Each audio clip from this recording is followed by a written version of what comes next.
दोस्तों आज मैं बहुत ज़रूरी किचन टिप देने वाली हूँ जो कि हर किसी को देखना चाहिए। वीडियो को बिल्कुल भी स्किप ना कीजिएगा क्योंकि ये हर दिन हर किसी का काम आने वाला है। हेलो दोस्तों, वेलकम बैक मेरे चैनल पे हर दिन की तरह आप सबका स्वागत है। चलिए अब बातें ना बढ़ाकर वीडियो को शुरू किया जाए।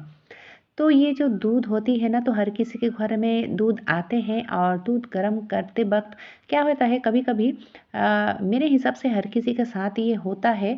तो ये जो दूध उबलती है ना, उबलने के बाद जो ओवन है, ओवन के आसपास गंदगी हो जाती है।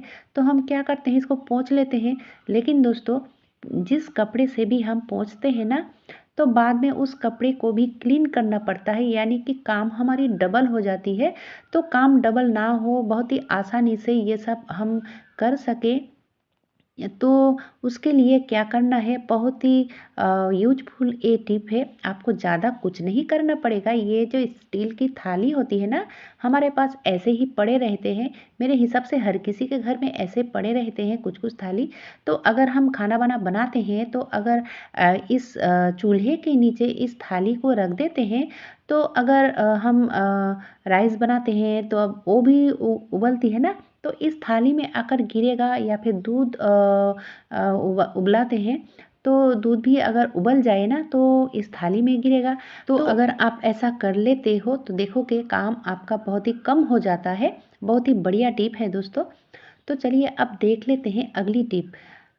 जब किसी के ये जो सिलेंडर होती है, तो स्लैब के नीचे अगर ना है, स्लैब के बाहर में है, थोड़ा दिक्कत हो ही जाता है क्योंकि अगर हम ओवन को इधर उधर करते हैं तो ये फट सकता है या फिर टूट सकता है। ये जो गैस की पाइप है ना, यहाँ पे नज़रअंदाज नहीं करना चाहिए।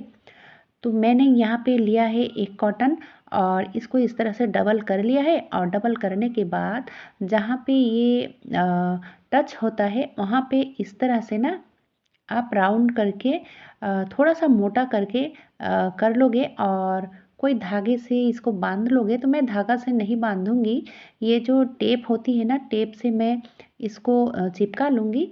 तो ऐसा करने से क्या होगा कि आप अगर ओवन को इधर उधर करते हो और इसमें घर्षण भी लगती है ना, तो इससे हमारी कोई खतरा नहीं है दोस्तों। बहुत ही बढ़िया टिप है। अगर आपके साथ भी ऐसा है, ऐसा हुआ है, तो आप ऐसे कर सकते हो। बहुत ही बढ़िया टिप है और निश्चिंत आप काम कर सकते हो।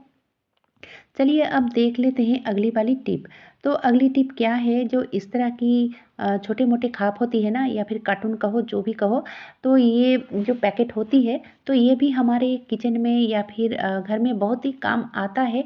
क्योंकि हम सब जो क्रिएटर होते हैं, तो इस तरह की सामान की ज़रूरत पड़ती है, इसलिए हमें इस तरह के सामान रखना भी पड़ता है। लेकिन अगर इसको इस तरह से रखेंगे ना, तो फैला कर रखेंगे तो देखने में तो अच्छा नहीं लगेगा। और क्या है कि कभी-कभी ढूँढने से भी कुछ सामान नहीं मिलता है, इधर-उधर गुम हो जाता है। अगर हम इस तरह की छोटे-मोटे चीज़ को इस तरह से ऑर्गेनाइज़ करके रखेंगे ना, तो देखो कि आपका कोई भी चीज़ की ज़रूरत हो, इस कार्टून को खोलोगे तो सब कुछ पा लोगे। तो इस तरह से जो गम होती है या फिर टेप होती है, या फिर स्टेपलर, रिबन, इस तरह की चीज़ हम इस तरह से रखते हैं।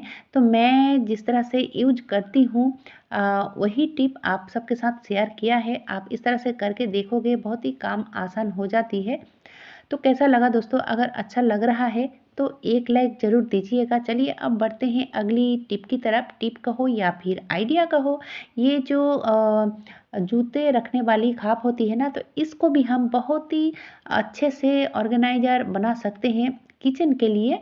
तो ये थोड़ा-सा पतला है, तो इसको हार्ड बनाने के लिए जो ऑनलाइन की इस तरह की जो छोटे-मोटे खाप होती है ना, या फिर कार्टून होती है ना, तो इसकी कार्टून बहुत ही हार्ड होती है। तो इसीलिए यहाँ पे मैं क्या करूँगी, इसको हार्ड बनाने के लिए चारों ओर 1 लेयर हो या फिर 2 लेयर हो, दे दूँगी इस फेविकॉल की मदद से। और फिर ये जो कलरफुल पेपर होती है या फिर स्टिकर होती है ना, तो उसको भी यहाँ पे इस तरह से चिपका लूँगी ताकि देखने में भी अच्छा लगे, क्योंकि हम इसको किचन में यूज करने वाली हूँ। ये देखिए दोस्तों, कुछ इस तरह से बन के तैयार हुआ है। और बहुत ही हार्ड बन के भी तैयार हुआ है। और इस तरह की जो पैन होती है ना, तो हर किसी के किचन में डबल डबल ही होती है। तो हम अगर इसको उलझ कर रखूँगी तो देखने में अच्छा नहीं लगेगा और जगह भी ज़्यादा लग जाती है। तो अगर इस तरह की खाप के अंदर रखूँगी ना, तो देखो कि अगर आप एक लेने के लिए जाओगे तो दूसरा नहीं गिरेगा। बहुत ही अच्छा एक आइडिया है। आप इस तरह से कर सकते हो क्योंकि हर किसी के घर में मॉड्यूलर नहीं होता है दोस्तों। बहुत ही बढ़िया टिप है। चलिए अब देख लेते हैं अगली टिप। अगली टिप क्या है कि ये जो ब्लेंडर है, तो ब्लेंडर क्या होता है कि थोड़ा पुराना जब हो जाती है ना, तो इसकी धार चली जाती है।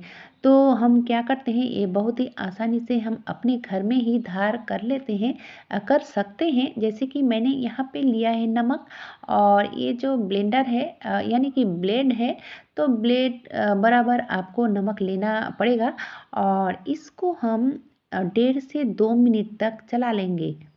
तो चलिए इसको 1.5 से 2 मिनट तक चला लेते हैं। तब तक मैं आपसे कुछ कहना चाहूँगी। जो लोग मेरे चैनल पे नए आए हो, देख रहे हो लेकिन सब्सक्राइब नहीं किया हुआ है, दोस्तों सब्सक्राइब करना एकदम से फ्री है। और चलिए अभी ऊँगली दबाइए और सब्सक्राइब कीजिए ताकि हर दिन की नोटिफिकेशन आप तक सबसे पहले पहुँच जाए। और ये देखिए दोस्तों, ये जो नमक है एकदम से बारीक यानी कि पाउडर बन चुका है और इस तरह से ही होना चाहिए, तो ही इस ब्लेड की धार अच्छे से हो जाएगी। और ये जो नमक है ये भी बर्बाद नहीं होगा, ये खाने में इस्तेमाल कर सकते हो, कोई दिक्कत नहीं है। और ये अच्छे से क्लीन भी हो जाता है और ब्लेड की धार भी बहुत अच्छी हो जाती है। तो इस तरह से आप कभी कभार कर सकते हो। चलिए अब बढ़ते हैं अगली टिप की तरफ। तो मैंने यहाँ पे राइस बनाया है और ये जो राइस की माड़ होती है ना, तो हमें दादी नानी ने यानी कि मम्मी चाची ने सिखाया था कि गरम-गरम इसको फेंकना नहीं चाहिए। लेकिन दोस्तों कभी कभार हफ्ते में 1 दिन अगर इसको सिंक में गरम-गरम फेंक देते हो ना, तो देखोगे सिंक सिंक के नीचे जो पाइप होती है वो कभी भी जम नहीं होगी। तो इस तरह से आप हफ्ते में 1 दिन कर सकते हो। गरम-गरम भात का जो माड़ है तो उसको गरम-गरम इस सिंक में फेंक सकते हो। हम तो गर्म पानी भी फेंक सकते हैं, लेकिन गर्म पानी फेंकने से आपको गैस जलाना पड़ेगा और गैस वेस्ट होगी, इसीलिए। तो चलिए अब देख लेते हैं अगली वाली टिप। तो जिसके घर में मॉड्यूलर नहीं होते हैं तो इस तरह के बर्तन हम गमले में रखते हैं। लेकिन दोस्तों अभी जो गर्मी का मौसम है ना, गर्मी का मौसम में रात में कितने सारे कीड़े मकोड़े निकलते हैं और इसको जूठा भी कर सकते हैं। तो अगर हम सुबह इसका इस्तेमाल करते हैं ना, तो हमारे हेल्थ के लिए अच्छा नहीं होता है। इसीलिए रात में सोने से पहले इसको चादर से ढक लेना चाहिए। चादर हो या फिर कोई भी कॉटन की कपड़ा हो, रात में अगर इस तरह से ढक कर रखते हो ना, तो सुबह आप नो टेंशन इसको यूज कर सकते हो। बहुत ही बढ़िया टिप है और इसको ज़रूर फॉलो करना चाहिए दोस्तों। आज के लिए बस इतना ही। इतने समय तक मेरी वीडियो को देखने के लिए आप सबका बहुत बहुत धन्यवाद।